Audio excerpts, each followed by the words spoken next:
Hey, Jason, did they have high-speed internet in California? Is mine really slow? Yes. I have the best. I have the highest. I pay $250 a month for this internet package. It's the best one they got. Welcome to So You Think Your Car is Fast, where we dive into the world of high-end, fast cars and explore what it truly means to have a fast car. From the latest in supercar technology to the mechanics that make these machines go, we'll separate fact from fiction and uncover the misconceptions about speed and power that exist in the minds of the general public. Join us as we put the pedal to the metal and discover what it takes to have a car that truly lives up to the title of fast. Wow, it's a deal. You're getting a deal. Bargain. Is it pretty bad? Maybe Dan sent you a bad camera. I don't know. No, the camera's just a laptop. He sent me this mic though. This one's a lot better for just like the closer I am to everything. So it's good. That is, that's like 99% better. You went from a vegetable to a camera, actually. Nice. Good. Yeah. And we're back. Episode 23. So You Think Your Car is Fast. We have a special guest, Jason ShiftSector Huang. Hello, Jason. Hey, how's it going, guys? I thought it was Jason, leave me alone, Huang. Oh, it is actually. Should I change that to like my? Maybe I should change it to ShiftSector hand. Leave Jason alone. Yes. That would be better, I think. It's because he was getting so many DMs. So why do we have to leave Jason alone? Can you tell us that? I think that when ShiftSector first started, it was sort of this big shocking surprise in terms of how quickly it grew and the popularity of it. Oh. And I've just never been the type of person who was comfortable with the attention. So it was, but I felt like I needed to have a presence on social media. So leave Jason alone felt appropriate at the time. But I've learned to embrace it. It's great. It's fun. I like it. Obviously, we're fans of ShiftSector. It's my favorite race to go to. Hey, we're such big fans. And I'm a big fan of So You Think Your Car is Fast. Todd knows I'm a big fan of the podcast. Look, it's a mutual thing. Some people might think we get loads of dollars or anything from Jason. No, we actually give him all our money. Yep. And we get this is true. He promises us a good time. There's no bro deals. No bro deals. We pay. This is how you support your friends. Yes, you support your friends by going to your friend's new business and paying full price. That's right. Or just freaking subscribing to our stuff. Yes. That would be nice, friends. Smash that like button. Is that what they say? Something. Don't forget to hit that bell. Something like that. We have tens of viewers.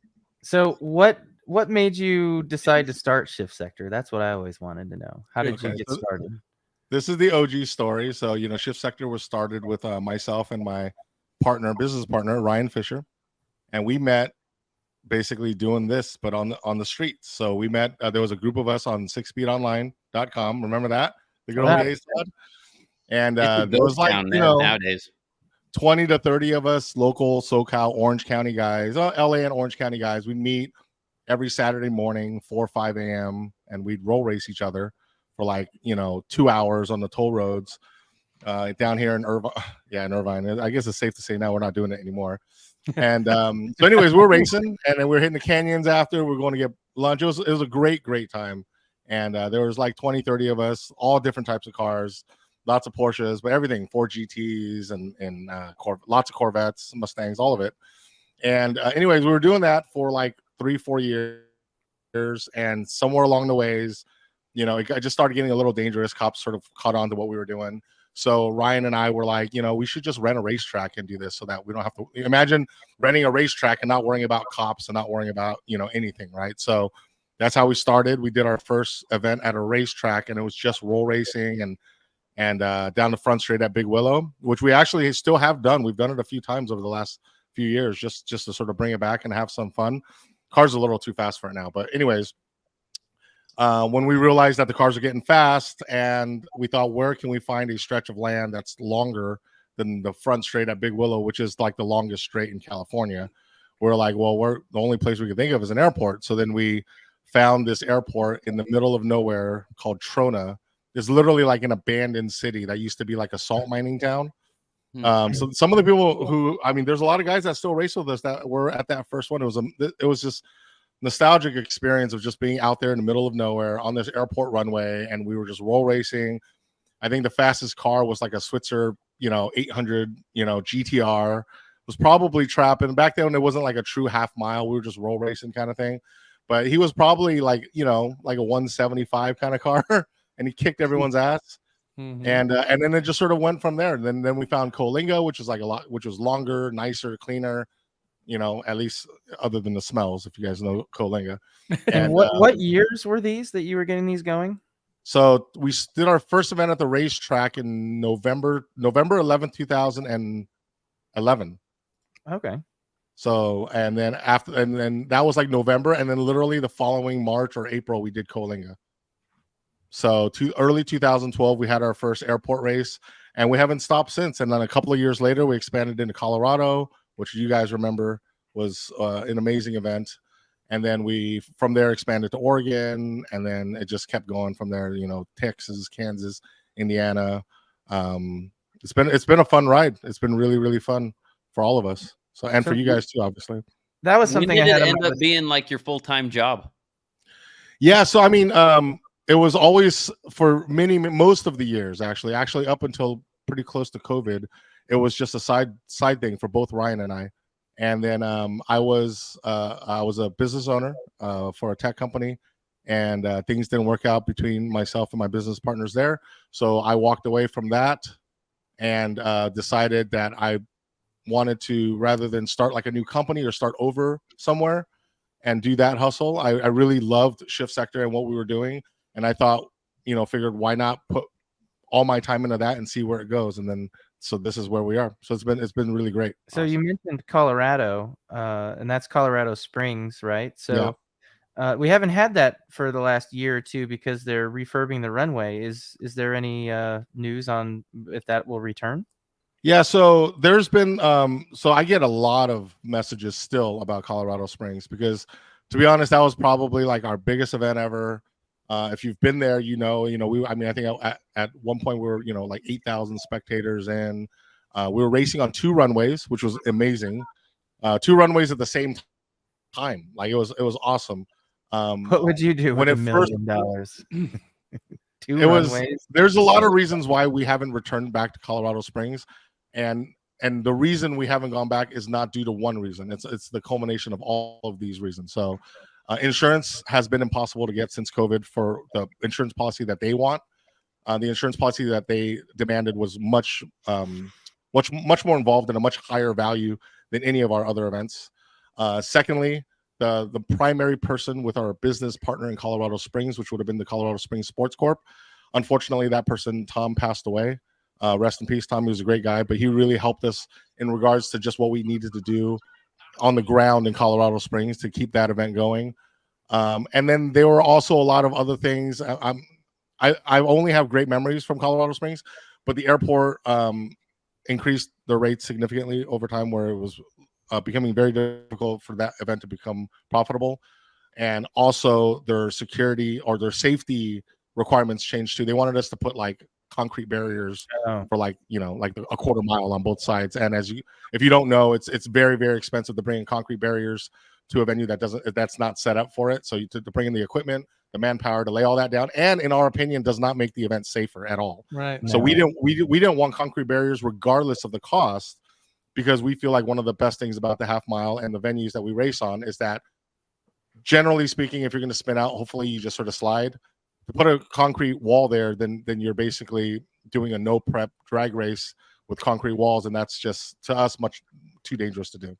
So that's one of the reasons that we love your races the most, is because they're so They safe. don't have walls. And yeah.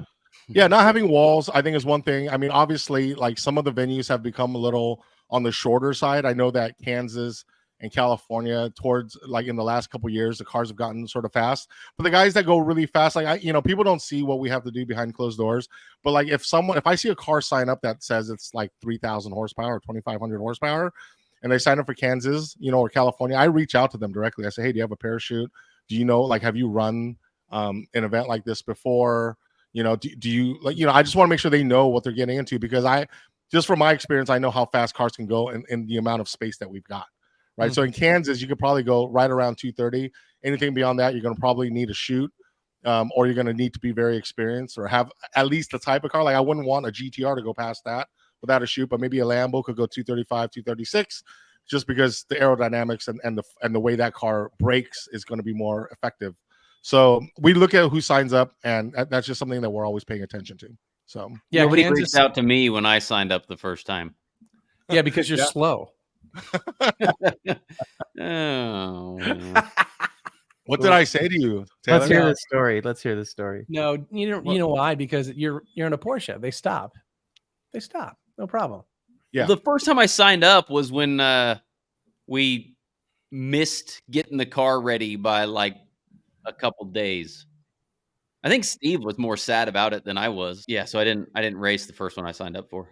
Which But event you was said I that? reached out to you. What was I saying? No, you did not reach out to Oh, me. I did not. I was just Oh, yeah, okay. just You saying, did not. Okay. yeah. I couldn't remember reaching out, so I was like, I wonder why I reached out to him. No. I was just saying because my car wasn't the one that you thought needed to be reached out to. Yeah. So, something else that we were kind of curious about is what's the future of roll racing? Because, to preface this a little bit, the identity of the events is to go and be very relaxed, very calm.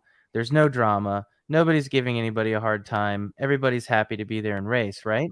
And then you start introducing roll racing where people are running head to head, and that always kind of introduces a little bit more, shall we say, opportunity for disagreement. So the last one went well, I think. Was it in Kansas? And It went better, but I think we could organize it a little better next time.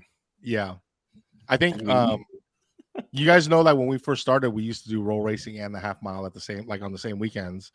And I really like that just because I like the casualness of the half mile, and I do like the competitiveness of roll racing.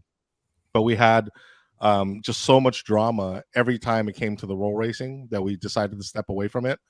I don't like, and I think everyone agrees. Everyone who roll race will agree with the fact that roll racing it's not scientific. There's no way to guarantee like that the two cars are going to start they are going to take the hit at the same time, or that they'll even be next to each other. I think that TX2K and Streetcar Takeover and those guys, they've obviously run with it and they've done a great job, the best that they can do with roll racing. But I think for us, unless we were able to find a more concrete way to establish the rules and to actually measure where the cars are, how fast they're going, to basically eliminate majority of the obvious cheating, it would be very difficult for us to do roll racing consistently. I think the Kansas event is just one that we like to sort of come back to it and have some fun with it, and it's a very limited field, so it's easier, right? Like TX, I don't know how Peter does it, but TX2K, I mean, he's got hundreds of cars roll racing. I can't even imagine trying to deal with that, and all the different people coming up to you after every race saying that was unfair. I think we had 16, and there was still drama at the end of the weekend, and they had 2 days to go 16 cars in a bracketed roll race, and there was still drama significantly. We had to rerun a couple times, and we had people arguing, and so and that's all I'm willing to do. I'm willing to accommodate 16 drivers once a year at Kansas. We'll do it again in 2024 because it's just manageable for me and whoever else is helping me. But until we find a way to find a better way to run roll racing, I'm not going to do more than that. So that's just me. Smart. Yeah. I feel bad, honestly, because sometimes I'll look at the camera after we've made the call and say, like, that guy obviously got slingshot, and I made the wrong call, and then I feel bad, and I hate that feeling. I rather know that there was a way to do that. Leave it up to the beams. Yeah, or to Dan, who's still hiding his secret. Yeah. He's got some system that. Oh, here it is. Oh, he set me up. Here it is. He set me up. Yes. Okay, well, all right. Dan is going to pitch it now. Go ahead and pitch it to Jason. Okay. It's expensive, Jason. Just be prepared. So Okay. this is before I bought my car. Yeah. This is a LiDAR sensor, and essentially what it can do is create a three-dimensional point cloud, which would be think of like playing a computer game, only all you see is like connect the dots kind of view. So you can see everything, you can see a car, and then you can combine that with some other software and do object recognition of the cars, and then you could orchestrate a race based off of it. So I've had this tech for a while. I have it working with GPS units, but the problem with that is that we actually have to put the GPS units in the cars, and they're hyper accurate. They're accurate down to like a centimeter in the way that I've implemented it, which is not typical. Like your GPS unit in a draggy or your GPS unit in a phone. Is good for like 10 or 15, maybe 20 feet, and there's all kinds of weird things going on. So it's not really, race quality, but this can be. I just have to find the time to finish it. So but I'm curious. So it's able to, because I'll just outline, in my opinion, what where the issues with roll racing are, right? So you have to be able to track how close the cars are together in terms of where they are. They have to be, I guess, within a certain specific X range of being next to each other, right? So you could say a car length, and you can make that a certain number of feet or something. And then they also have to be within a certain delta range of speed at the same time. But that speed has to be not for a given moment; it has to be for a sustained period of time, because anybody could be at within the same speed of each other. On a slingshot, you will be at the same speed for a split second. So this is able to detect that, or you're able to program it to do that. So I guess I've kind of kept it under my hat for a while, and I kind of operate under the pretenses of it's my tech. I'm just going to keep it to myself, but hasn't gotten anywhere yet. So yeah, so basically what we can do is I have a number of parameters. I call it a long track distance, or ATD, and I have that for car 1 and car 2. So basically I know where the front bumper of each car is relative to the starting line. So they're 80 feet, they're 800 feet, whatever they are. So we have that number. Okay. And then we also have vehicle speed, right? So we know how fast each car is going. And then we have a bunch of delta variables in there. So it'll say, once we leave, we enter what the ramp up area, and then we enter the starting zone. And the starting zone is an area where the start is eligible to take place. It doesn't mean that it's going to happen at a particular place in that zone, but the system will attempt to start a race once the two cars enter the starting zone. So once they've entered the starting zone, their speeds have to be within a configurable range. So let's just say, for topic of conversation, the total speed has to be somewhere between 55 and 65 miles an hour. And then the delta between the cars has to be within 2 or 3 miles an hour. And the distance between the cars, the delta has to be no more than 8 feet. So basically half a car length. Right. And those are all tunable numbers, right? We can decide, we want it to be 10 feet, or we want it to be 5 feet, or we want it to be a 5 mile an hour speed delta between the two. So what it does is it tracks the cars into the starting zone, compares all of that information. As long as all of the parameters are met, it automatically hits the green light and they go. Now, if somebody overspeeds, which is another variable in this, like say somebody, we said 55 to 65, say somebody hits 66 miles an hour, it will immediately red light, and it'll flag them on basically what I designed is a 3-strike system. So you would never have more than 3 attempts at one race. And so if somebody overspeeds, or if there's another one where if somebody's lagging too far behind the pace car, like if they get more than 20 to 25 feet behind the pace car at any time during it, then it'll red flag them too. And it'll also take a look at the pace car, and if the pace car was unreasonably accelerating at a rate beyond a certain amount of G, in order to force them to fall too far behind, it would actually red flag them instead. There's lots of ways you can game the system. I spent a year sitting around going, well, what happens in this case? What happens in this case? And then writing subroutines in the program that basically handled all those situations amicably. Sounds pretty cool. You can configure all those things. So it sounds like when they're in that range where the system is trying to start a race, it's like if it hits, if qualification A is meets, and then B and then C, then it'll green light, right? It's configurable that way. That sounds really cool. Yeah. It works. I have the race control stuff set up. I even built a light board here and it'll do crazy things, like it will flash at you in Morse code that Ross Fowler is a cheater in roll racing and things like that. Ouch. Shout out. Making Damn. friends left and right. Shots fired.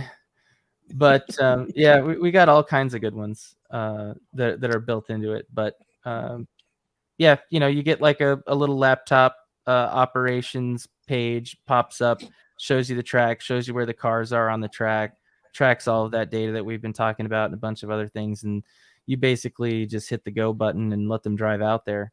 It works with the GPS. I haven't integrated. I was kind of going back and forth between trying to do like some stereoscopic cameras to do ranging that way, but over that long of a distance, it just requires an insane amount of resolution in the cameras and an insane amount of separation between the cameras and processing power. And and the real trick is being able to do it at a high enough refresh rate. So like, running it at 60 frames a second or even 120 frames a second, which you really need for that precision, because otherwise you're interpolating values. Because like the way the system works is it actually runs at 1,000 hertz. So it's getting updates somewhere between 20 and 100 times a second. And then all of those additional, slots in between, it's filling in and smoothing out the data. So, it'll know, essentially when you hit those speeds, hyper accurately, just actually, very similarly accuracy to what a draggy would give you if it was running like on a super high refresh rate. Well, Dan, I don't know if you know. I don't think anyone knows actually, but I'm sure it's okay to say this. I could double check after this is over. But is this an exclusive? No, but Ryan Lewikowski, who started the Super Roll, I guess is what you would call it, which is the roll race event that we sort of integrated into the Kansas Airship Attack event venue. He no longer wants to run the roll racing. And it's the same reason why a lot of people don't like to deal with roll racing, because it's just the drama. He wants to show up and he wants to race and have fun, right? And that's why a lot of people start this stuff, but he doesn't want to continue to do it. So I was looking for someone to maybe help me coordinate or run the roll races in Kansas next year. And maybe this would be a good way to, for 16 cars, right? Rather than to do this big, thing with a bunch of other cars, and it's a venue you're familiar with, maybe come out. Maybe you could help me run the roll racing. We could discuss, we can maybe put a small panel together to come up with some real basic rules. One of the big ones, I'm sure Todd remembers, because you were a part of it this year in Kansas, right, Todd? You're part of the roll racing. Yeah, not only was I racing in it, but Taylor was my flag boy in the other seat. So there you go. So one of the problems we had was in the semifinals or finals, someone said there was a lot of cars breaking down. Let's just put it that way. There were a lot of buy runs because cars were breaking during testing or just, breaking during the previous race. So one of the main issues was, do we continue to give people buy runs? Do we force people to sort of repair up so we have races rather than give buy runs, that kind of scenario? And the problem we had at the end is I think one car broke, said he was done. Then he was able to fix his car an hour later and wanted to run. But the guy that he told that, he told his opponent, like, I think my car's broken. I think I'm done. That guy assumed, hey, if you tell me that you're done, I'm advancing. Right. And the guy who fixed his car is like, well, I thought my car was broken, but we were able to fix it. And so, I'm here to race. So let's race. And it turns into this sort of like, it feels like bullying a little bit at times, right? Depending on the argument, like, well, I'm here to race. So, if your car is good and I can fix my car, why won't we race? But the other guy, from a rules perspective, is like, well, you told me you were done. So as far as I'm concerned, you've conceded the match, so little things like that need to be clarified in rules, need to be like, hey, if you tell someone you're done, then you're done. Or if you set a time and if guy doesn't show up because his car is broken, then you advance. Little things like that. But anyways, I need to find a small panel of guys, get the rules figured out. I know Lewikowski does not want to run the races, but he will be there to race. So, and you with your equipment, maybe it'd be a good opportunity to test this on 16 cars. It might just be a lot easier to do. So just that's a definite possibility. We'll have to talk more about it. I need to, spend some time, which I really lately have not had the time to do because I've been running my consulting business, but figure out exactly how much time it's really going to take to finish the code for this. And if we can get it done in time, if I'm going to do that, I don't want to be competing in the roll race. I would just be officiating, I suppose. Well, do you think your car will be done by then? Oh no! Jason, we're going to change the name of the podcast to "Do you think your car is done?" That's a good one. Do you think your car is ready? Yeah. Right? Do you think you'll make? Do you think you'll make the next? You'll make ShiftSector?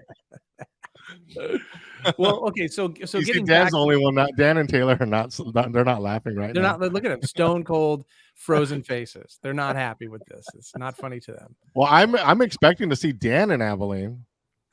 You might see his face. Oh, I don't know. So the last update that I had was a nail in the coffin is what it was. Yeah, that's what. So people who've been tracking this will know I got new cam housing so I could run GT3 spec heads and cam essentially for a higher rev limit in the car and for better airflow at higher RPM. And so I bought the brand new cam housings. I sucked it up and bought them from Porsche. They wanted an amount that, quite frankly, I have flushed out of my brain and I will not recall or be able to quote now. And John Bray got them all mocked up on the bench, and we came to discover that one of them was not aligned correctly, and one of the cams did not spin freely. So that cam housing had to come out and get remachined and then get put back together. As of last week, that was done, but we are now 1 month away from the race. So I'm going to need a major driver source campaign to beg Steve to get the car together for the race. The problem is you're kind of at the back of the line. Yeah, shoot, I'm even in second place at the moment. Taylor's car is on the lift, and then mine will go on after that. Hopefully, Dan, I didn't know you could fix. I didn't even know what the issue was with them. But that's good that they were able to be fixed. Yeah, they're fixable. It's just a matter of bandwidth now for Steve, I think, really more than anything else. Yeah. Okay, Dan, Jason. you have other cars. As a matter of fact, I do now. But so I did, as of yesterday, I closed a deal for a new car. We had been talking about it on here a little bit, but I don't want to talk about it. He's jealous. Don't be a hater, Taylor. Oh my God. I'm trying really hard not to be. I traded my 2014 GT3 and purchased a 2022 911 Turbo S in Shark Blue. 992. Yeah. 992. Yeah. Can Manny pull that So up happy for you, bro. So I'm so You have a happy. picture of it? Manny, can we get a picture of the car? Have him pull that up, because lately I'm getting left in the dust. Here I am building a garage with no cars, and you guys are buying all the cars. I mean, Todd hasn't even passed the 997 threshold. I haven't.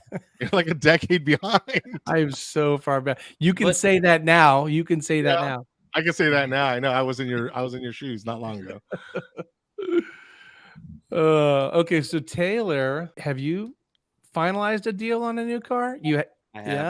What'd you get? I got a 991.2 Turbo S. Very nice. I got rid of the GT3. That was a cluster, but I did get rid of it, and that's what I've got. When do you take possession of that one? Might be a while. Uh-oh. Might be. Where'd you send it? It's coming from Antarctica. Where did you send it? Yeah. Put them right on the spot. Is it going to New Jersey or is it to one of our sponsors? It may be going to New Jersey. Oh, I didn't know this. Well, New Jersey's coming to Abilene, so it won't be ready for Abilene. Yeah. And you know what? This means it's not just bolt-ons and a tune. It would definitely be ready for Abilene if it were. No, it already has that. Oh, beautiful, man. Yeah, wow. That is just. I mean, that's what I really wanted right there. That's awesome. I thought I'd let Dan have it though. Beautiful. That's gorgeous. Oh, it's in California.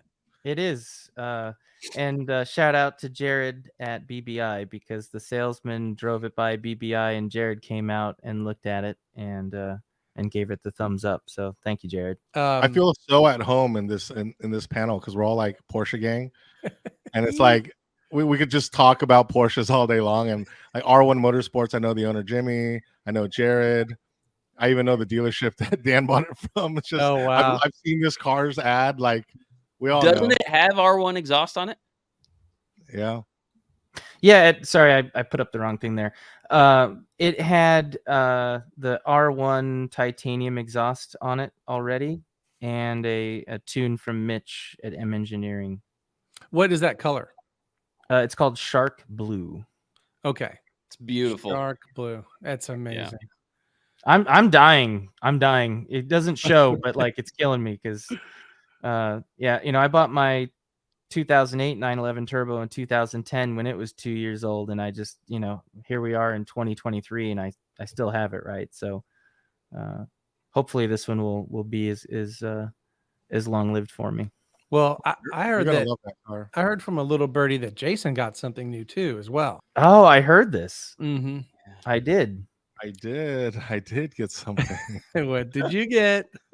So a little- like it's I'll try to shorten a very long story, but California is a very tough place to own modded cars. Yeah. If you don't do the whole Montana thing, or if you don't have like a dealer license, or if you don't, if you're not a shop owner or something, like it's just, you can't drive down the street with, like, people are getting pulled over in stock cars. So, Oh, I've had 2 GT2s now. I sold my last one, I think just a year and a half ago. And I also had actually bought a 996 turbo thinking that'd be easy, but then I couldn't pass smog in it. And I also had my buddy's GTR that I had purchased from him when he was when he needed to sell it.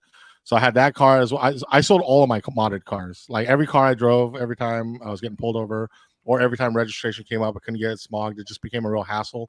So I sold all my cars, and I've spent the last couple of years really trying to figure out what I'm going to do, because I love cars, but I happen to live in a place where I can't really mod them heavily without consequences.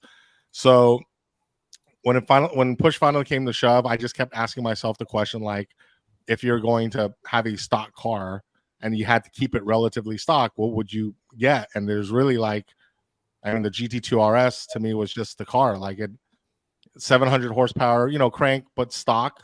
It's got a valved, titanium exhaust. It's beautiful. It looks insane. It's got I love that. Obviously, I love the fact that it doesn't depreciate too much. So when I found the car, I just had to have it. I've been sitting with no car for so long that this was just, it was, Mexico blue. You guys in your blues, man. Yeah, That's so awesome. blue is just So awesome. That I is just love it. I mean, and it's like I could buy other cars, but to keep a car stock, it would have to come like this for me. Like, I'm just so screwed in the head, like I couldn't buy like a car and not keep. There's just no way I'm gonna keep a 911 turbo stock. Yeah, I just wouldn't be able to do it. But this Can car, you if I get keep pulled it over, stock?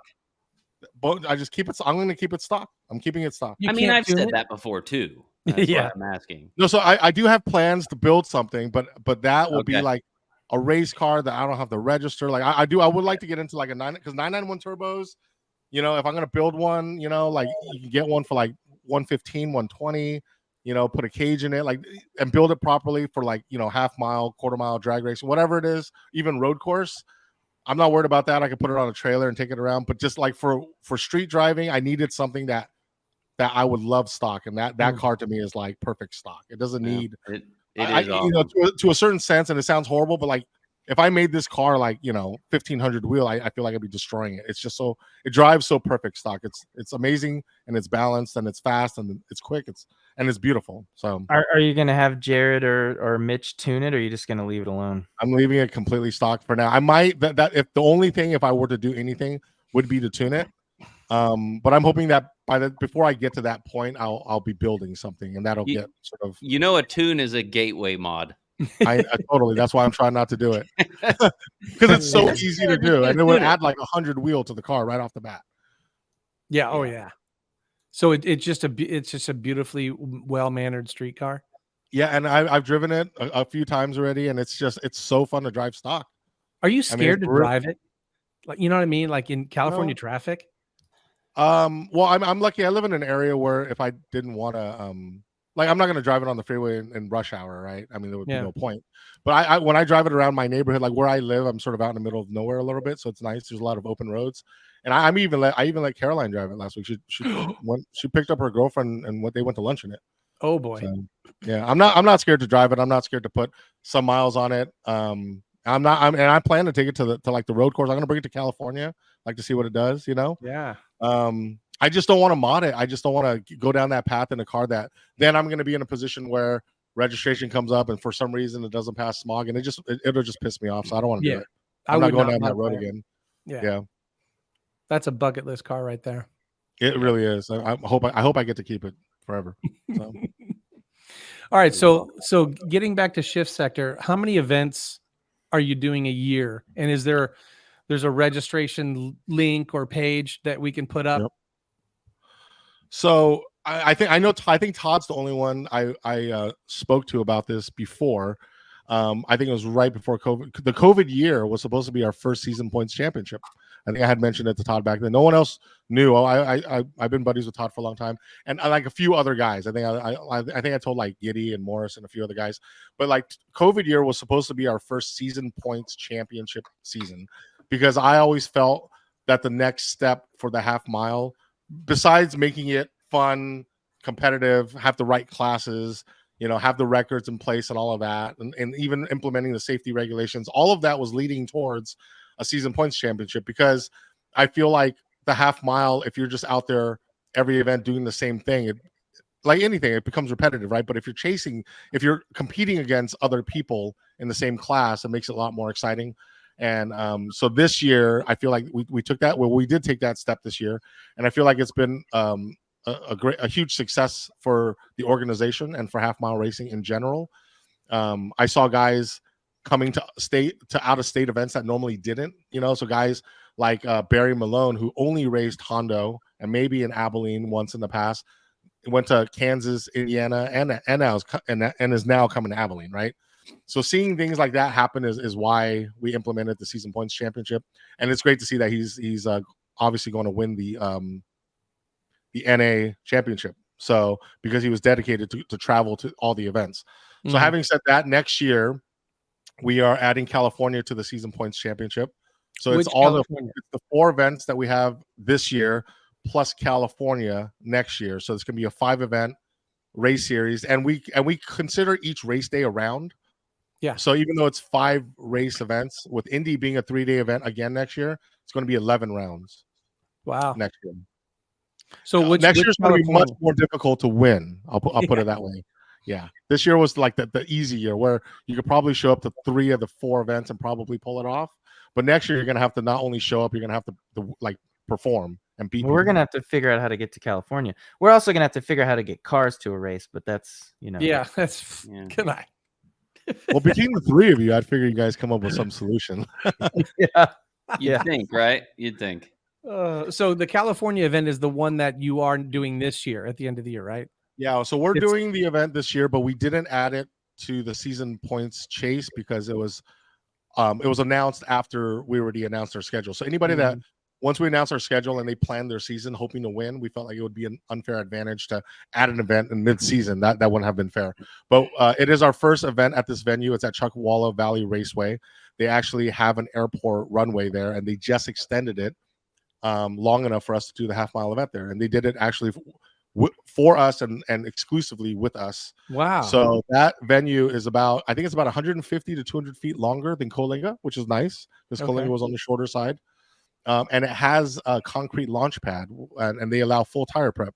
So, they do a lot of 1/8 and quarter-mile drag racing there. Oh, okay. And so we'll be doing the half-mile event there. And that launch pad, I mean, cars can get off the line there real hard. So for all the rear-wheel drive cars, it's going to be great for them. Oh, fantastic. Yeah. We talk about the points race all the time on this. And what do we have? One more event with basically 2 more events with the Abilene being 2 days. Yes. And just to let everybody know, all you got to do is make one pass and you get 1 point. You know, just letting everybody know that. That Yes, I forgot. information would have been a lot more useful yesterday. Oh, but Yeah, no, we wanted to. I mean, just to show up to an event and make a pass, we wanted to reward you with a point because you're there, you know, and you paid your entry fee and you're there to compete, right? Now, just because, and you guys know too, from venue to venue, from event to event, the competition varies greatly, especially from class to class. So. One event you might be in the finals and you may not even be having your greatest weekend, and the next event you're kicking ass against yourself, but all the competition shows up, right? And you don't even make the finals or even the semis. So, you know, you get a point for being there, you get a point for making that pass, and then you get additional points as you progress through the qualifying rounds. And it's definitely an incentive for us. Yeah, you know, it's definitely an incentive for us because, you know, it's much more fun to have a competition because after a while, just, you know, going fast down the runway can be just monotonous, you know? So, yeah. But man, Indianapolis is far. It is. That's obviously that's our furthest. That's the furthest east we go, but it's also obviously based on what we saw from the results and the impact it had on the classes being a 3-day event is also now seems to be a mandatory event if you're chasing the season championship. Because if you miss Indy, you're probably in big trouble compared to somebody who's going to make Indy. Yeah, absolutely. So, do you have any partners that you'd like to mention that help you? You know, sponsors that are really good for this for these events. Well, in regards to sponsors, we're really excited that all of our title sponsors for the events for this year are returning next year already. Ooh. So I've already got dates and things going for next year already. So awesome. You know, we're returning to Hondo, and for I think Todd made Hondo. Did Taylor and Dan both miss Hondo, or did Taylor make Hondo? I missed Hondo. We all missed Hondo. You all missed Hondo. Yeah. You guys really missed out, man. You know, so our title sponsor, 23's been rough. It's been a rough year. Our title sponsor for Hondo is HEB, and those guys are amazing. They showed up with like this giant truck. They were giving away free food, free drinks, and free like sunglasses, free hats, free bags. They were giving away free stuff to everybody that came in the gate. Like that's literally amazing. It's just that extra like boost to the spectators that show up right there. Of course, they're happy. They're there. They're outside. It's sunny. It's nice. Then they see the cars, and then they hear the cars, and then they're like looking at the races. But then they're walking by and they get a free brisket taco and a pair of HB sunglasses. Oh, that's like, awesome. This is doesn't really get better than that. Yeah, no. I mean, HEB is an incredible sponsor and partner, and I'm really stoked that they're coming back this year because I wasn't sure how they were going to respond to the event because, you know, like the event is not for everybody. And I don't know. I'm from California, so I don't know HEB that well. You know, they're in Texas, but they responded to it really well. They loved it. They loved the feedback that they got, and all of their partners and employees and people that came out on their behalf. They all loved the event. So they'll be back. It's a great sponsor. I think they're from San Antonio, right? Isn't HEB out of San Antonio? I think they're yeah. That's a great sponsor. Yeah, no. So HEB is grocery store. Amazing. Very, very happy and grateful. So thank you, HEB. And we're actually starting the season off in Cali, and we don't have a title sponsor for Cali yet. But Hondo is our second event. That's going to be HEB. Then we go back to Kansas in June, and Kansas Corn is coming back. So I'm very appreciative of them. They've really stuck it out with us in Kansas because Kansas has been, you know, sort of like a slower growing event, but it's starting to pick up, which is great. And I appreciate Kansas Corn for that. And then we go back to Indy, which is, you know, Indy is just crazy. It's crazy how much it's grown. And Indiana Corn and First Farmers is amazing there, and they help us provide that live stream. And they've actually discussed with me about expanding the live stream to other venues, which would be awesome. The live stream is watched by so many of my friends. Yeah. I think it was like almost 3 million or something this year. What? Like viewers. Wow. It's insane. No, it's insane. See, all of my friends watched it. Let me find it. It's Jeff and the progression of the quality of the live stream. I don't know if you guys go back and watch the drone. This is like 4 years now, I think, the live stream. But I don't know if you guys noticed, but I've noticed just how much the live stream has improved. Jeff and Ryan Randalls have just done the most amazing job with the live stream, and it's incredible. I can't believe what they've done. what really has improved it are the live drone shots. The drones are amazing. You And know? also 2.1 million unique viewers, 8 million reach. That was from this year's event. That's And crazy. that's still that's not inflated numbers because we didn't live stream on Friday. We were only doing testing and prep. So that's still the same based on 2 days of live stream, not 3. Yeah. Wow. I mean, they could even do live stream off of a GoPro they slapped on my car. That's what we used to do. I mean, it's gone from that to literally like dual, like, you know, high resolution drones flying over cars as planes are taking off. Yes. Cars are racing, and some of the footage is absolutely insane. Oh, by the way, since we're talking about the live stream, I have to give huge props to Kyle Loftus and everyone at 1320 because they're our biggest syndication partner for that. And without them, we wouldn't have those type of numbers, obviously, for the live stream. So we definitely appreciate we always appreciate the guys at 1320. And then, of course, we finish the season in Abilene next year again, which is great because Abilene is really, it's the longest, it's the grippiest, and it's I think where the records will probably fall this year. I love Abilene. Next year we'll be there again with AZ Cycle Parts, you know. So thank you, Mark, and the whole team at AZ Cycle Parts for being the title sponsor for that event. We want to have Mark on the show, hopefully either sometime before or maybe after. Sounds like I think right after Abilene, right after what I anticipate will be finally. I mean, it's been a long time coming, right? I mean, the 259.99, 260, whatever you want to call it. I mean, it's been 6 years. That was Colorado, right? Yeah, Colorado. Yeah, I remember that. It's been a long time coming. So I mean, he did 258 in Indy into the wind. Yep. So yeah, he's gonna and Indy's runway, as you guys know, I'm sure because you guys have V boxes and all of that. Like you know, Indy has an incline on your run where Abilene is flat. So that incline. I like also the jump at the end of the Indy runway. That's my favorite. A little ski jump out there. Yeah. Whoa. Right lane, right? Yeah, right lane. Yeah. Well, there's a little one in the left after the big end now. Yeah, the left side, that one is really small. The one on the right, though, you can make some things happen if you really stay in it. Yeah, you can. If somebody's listening to this podcast that's never done Shift Sector, I know for me, I wanted to compete in these kind of events for a long time, and thanks to Dan and Todd, they talked me into it. But what would you tell a first-time participant or somebody that's considering it? What do they need to know, or what do you want them to know? I mean, it's basically you've got basically over a mile of runway to do whatever you want. That's really what it is.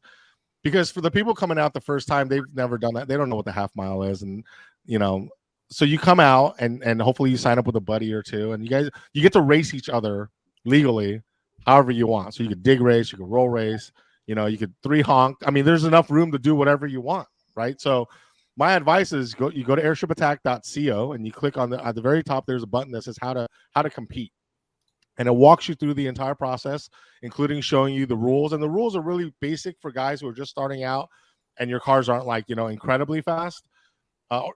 Guys come out in stock cars all the time, so I mean that just goes to show you got a sports car, you got a quick truck, you got whatever you want. A couple of buddies, you guys want to race each other, rather than risk the ticket on the road. You go to airshipattack.co, you click on how to compete.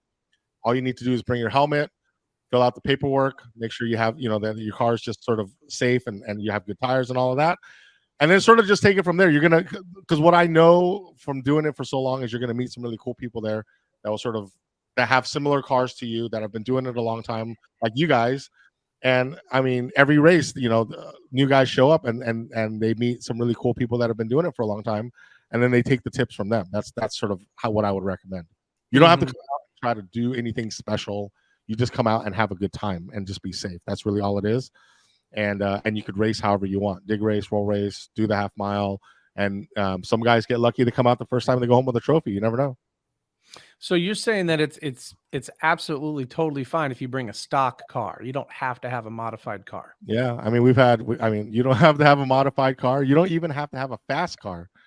So I mean it's just fun either way. If you like racing and you want to race and you want to go out there and do and have a fun day or a weekend with your buddies, or just come out and then meet some other people likewise, like other enthusiasts. Right. And you're going to if you come to Airship Attack, that's one of the things I love the most about Airship Attack, is I really do feel like I have the best drivers. Like everyone is so nice to each other and helping each other. We don't really have a lot of assholes at our events. that you know of. I mean, we Especially we not keep this them year fun. because we haven't made it. Yeah, we really, haven't so- made Yeah. Well, we weren't there yet, so it's, Well, sometimes the Porsche gang gets a little, you know, oh, we're in a Porsche. But the Porsche game. Yeah. Oh, well, speaking of that, whether your car's fast or not, what's the slowest car that you remember running out there? And not the big rigs. Yeah, the big rigs. We had a love-hate relationship with the big I rigs. mean, we've had like literally like I know I've seen like maybe like maybe it wasn't stock, but like maybe bolt-on like Maximas, you know, like Uh-huh. Maximas or like I think I've seen like some Ford Tauruses that were going like, you know, 110, you know, like Okay. I mean, honestly, even like I've seen a lot of the Teslas come out and just get smoked because they don't have anything once they get past the quarter. You know, I think even like Model 3 Performance was going like 120 something or maybe 130 at the most. Yeah, I Like think not that's not fast at all. We've seen some Volvos come out literally going like 107, like, you know, just but they have a good. But when you walk by the pits, and I'm, you know, I'll walk by, be like, you know, you guys see me walking around. Hey, how you doing? Having fun? How's the day been? And they're like, man, I did like 6 passes so far. It's like I'm having the time of my life. I just got smoked by that GTR by 50 cars, and I was and I videotaped it. It's going on my YouTube channel. It's the best race I've ever had. Yeah, You know, it's just so true. fun. It's like that's what I mean. It's like everyone's out there for their own goals, right? So it's like some people are out there to race. Some people are out there just knowing they're going to lose every race, goes out there because they want to race a twin turbo R8, and they don't know where else they're going to find that opportunity to. So they go out there in their, you know, brand new NSX and get smoked by a bunch of other V10s all day long. And that's what they want. You know, it's just not every people are on such different pages when you talk to the different drivers out there. Everyone's got a different goal, and not everyone cares if they lose. Most people, I honestly feel like they're out there to just have a good time regardless. And if you get smacked by a UGR Lambo, you know, like you're like, yeah, I knew that was going to happen, but I wanted to line up. Yeah, you know? I wanted to see it. Oh God, yeah. And Jaddy, he literally has R8. I remember he was racing everybody in Colorado Springs, and he was launching the crap out of that R8. He was launching it so hard, like I was like, what are you doing? You know, it doesn't even matter in a half. He's like, yeah, but I'm gonna beat that guy.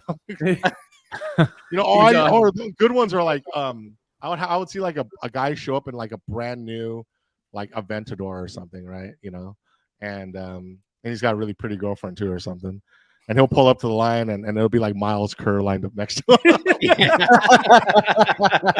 And I know, honestly, this is a true story. There was a guy, I can't remember what car it was, but it was something fancy like that, and he pulled up next to Miles in Colorado Springs and pulled me over to his driver's window and says, hey, do you think I could line up with someone else? I don't want to, you know, it's Integra. I'm like, bro, you know, I don't think you know. He's like, no, he's like, this car, you know, it makes like 600 horsepower. I'm like, dude, I'm like, just race. And I let him go.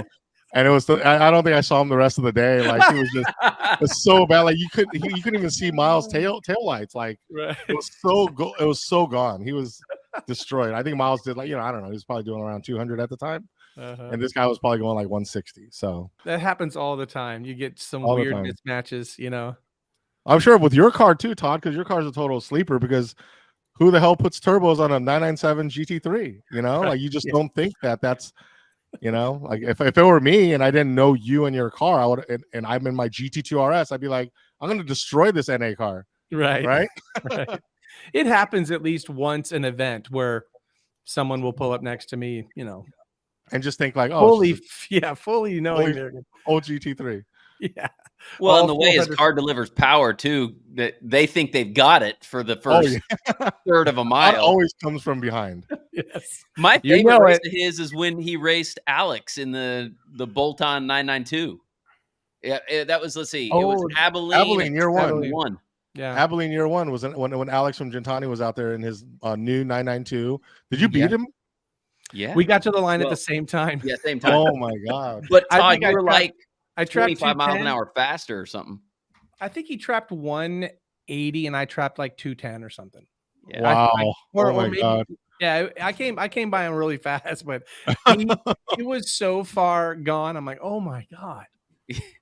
Yeah, I've watched that video a couple times, and I'm like, there's no way he can catch him, and I was even there. So I have a question for you guys. Oh boy. Uh-oh. Do you guys think that the big records are going to fall in Abilene this year, because Morris is going, Yes. Mark is going, and then there's currently like 30 motorcycles signed up Wow. to go. I fully have no doubt, because if Mark was doing those numbers with a strong headwind, if the wind lays down just for a second, it's lights out. That track is so fast. I don't think he's the kind of guy to screw around. I think he's going to show up with everything on kill right off the trailer, ready to go. So Yeah, absolutely. I agree. Last year I wasn't there, but it was cold, if I remember right. Really It cold. was really cold. Yeah. It was Yeah. too cold. Yeah. So That yellow car, what did it do last year? 252? it still did. Yeah, still did 250 something. That. That was when it was on its bigger turbos before they downsized it for TX2K. But Yeah, it was a strong headwind. It was like 30-mile-per-hour headwind, and it was like cold. It was like, I think that the high on Sunday was like 50. It was really, really cold. And blowing. It just, yeah. And yeah, it was blowing bad. There was a live feed. And maybe it was a live feed from your phone or someone's phone. It was a live. Yeah, I had someone just on my phone just live streaming. Yeah. Did you guys see the Facebook launch with the new live stream the live stream glasses? Oh. So glasses like what you're wearing now, Todd, or sunglasses and glasses are the different variations. But you could go Facebook Live, and the view is exactly what you see because it's your glasses. So I was thinking of buying a pair because I think they launch October 20th. They're like $300 for whatever version. And I was going to just give them to my grid girls and just go Facebook Live. And then just let the girls wear them. And think about that, right? Because you literally get their view the entire day. So the pain in the ass is you got to hold the phone, right? And the phone is like shaky or whatever. The view changes and the angle changes. And also, like, you're just trying to hold it while the girls are working. But like, if I could just put glasses on the girls' sunglasses or something like that, and you could just get their view the entire day. Just make sure they turn them off before they go in the porta potty. Oh, jeez.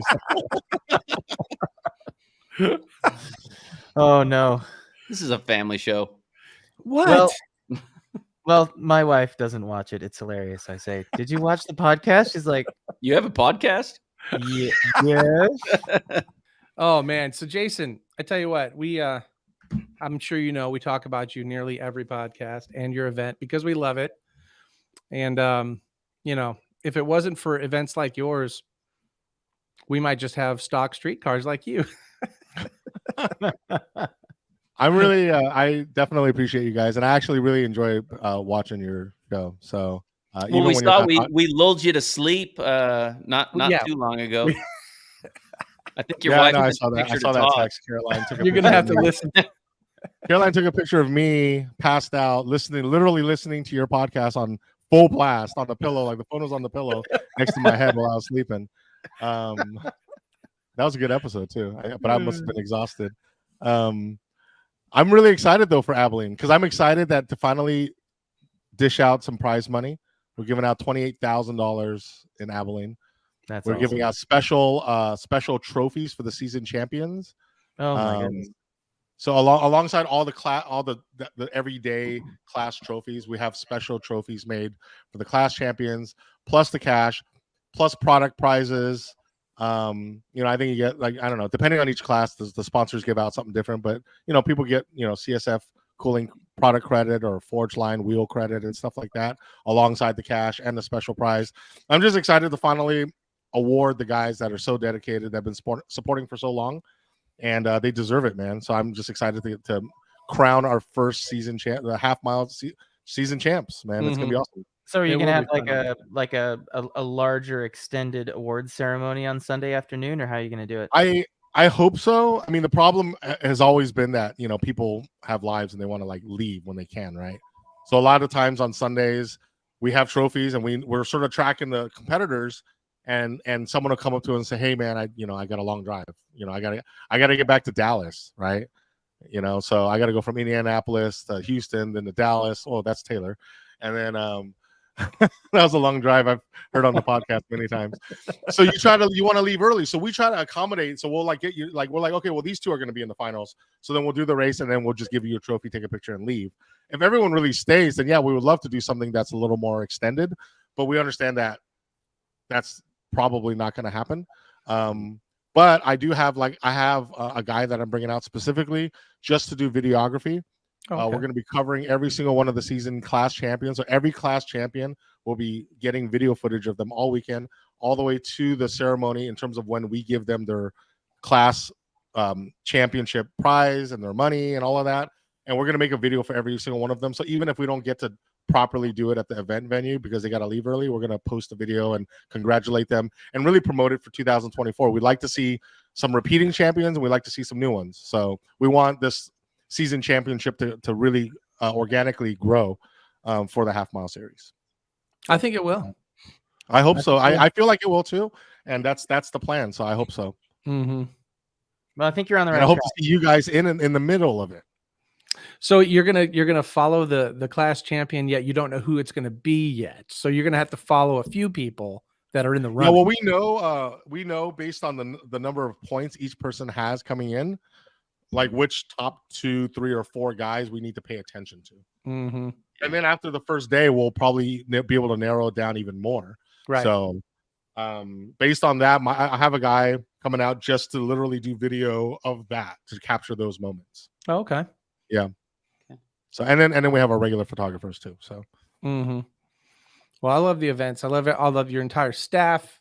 You have the greatest people working for you. I do. I have an all-star team, and I couldn't do it without them. So. Mm-hmm. It's a great time. And I like to just throw in a little real quick, come to the Texas Airstrip Attack in Abilene, presented by AZ Cycle Parts. Children 12 and under are free, and you can get discounted pre-purchase tickets at airstripattack.co. And currently, there are still driver registration spots available. So if you just happen to pick up a 992 Turbo, you can sign up and come race it. You'll have that in time. I don't know. I don't know. I'll bring something on the trailer. So can I take the shift? Because the 992 just kind of has what almost looks like a little key fob as the shifter. Can I just put a manual transmission shifter on there? And no, sir. Or his car may be sitting next to Taylor's in New Jersey. You never know. Yeah. I'm gonna do the same thing that you're doing. I'm gonna stay pretty stock with the 992. Exhaust, flash, intercooler are the things that I think I might touch. It's so hot here in Dallas. It's oppressively hot here in Dallas. It's almost like it's some kind of just awful wave that just takes you over. I just stay inside. That's all you can do. So we're looking forward to anybody that races knows you need intercoolers anyway. So if you're gonna race or on the streets or anything, you just need those fucking temps to stay down. So that's definitely you got to do it. Manny did pull up a couple of roll racing items if you guys want to see it. Well, I'm definitely gonna have him insert those in the post. Yeah, I'll pull these up. So this is my GPS box that I designed and built a while ago. Let me see if I can bring this up. Jason, not every podcast has its own Bill Nye the Science Guy, but we've got it. I know. We've got him right here. Every episode, Dan goes into something, right? It's like there's something very technical that he's... Wind him up and let him go. The reason I'm a fan of your podcast is because you guys know what you're talking about, which is just, We got him fooled. We do because a lot of social media. You're scrolling through whether it's Instagram or TikTok, and then some dude will be in some car and talking about his mods, and you're just like, what are you doing? None of that works. Mm-hmm. We have a lot of those in Dallas in the car community, and I just extend an invitation to come out to ShiftSector. Come out to Abilene with us. Let's see what your magic car can do. I know for a fact that a lot of people don't, because they the truth is always revealed at a race event, whether it's my event or someone else's. But a lot of guys with really flashy, fancy cars that have a huge social media following will never show up to my event or to TX2K or anything, because they know when they show up, they're just either their car's gonna blow up or break, or they just get their ass handed to them, and they don't want the world to see that. So that's why they never show up to events. That's just a fact. Mm-hmm. Yeah, because everything's covered these days. It's not going to slip by. Yeah. I keep getting harassed by Antonio Calvo and Blake. They're constantly texting. You started that. I thought you did. It. And I really, instigated it for him because I I took a screenshot of it and sent it over to Blake and Calvo. I've been the guy behind closed doors pushing your podcast all year. Oh, well, we appreciate that. We appreciate that. I sent Dan's comment to Mark, and then I think Mark reached out to Dan. Oh, right? nice. Like, like, because Dan was like, because it's just so. Dan was naturally just saying, "You got to check out this website." Oh my God, just like spend 5 minutes and browse it. It's incredible how much stuff they have. And I'm like, Mark, you're not gonna get that from like you could pay someone to say that, but like the way Dan did it, I was like, dude, this is like perfect. You got to use this in like a commercial or something. Wait, we got to negotiate. That's right. All right, we want to thank Jason with ShiftSector coming on. It has been a good episode 23 of So You Think Your Car is Fast. We will see you next week. Thanks, Jason. Thanks, you guys. Thanks for listening to So You Think Your Car is Fast podcast. Please subscribe and leave us a review. Also want to thank Redenzo Radar, redenzorradar.com/BHT for discounts. And for discounts on lightweight batteries at Anti-Gravity Batteries, use discount code BHTR10. Go to antigravitybatteries.com. Also want to thank Evo Spec Engine Development, Forced Performance, and Driver Source.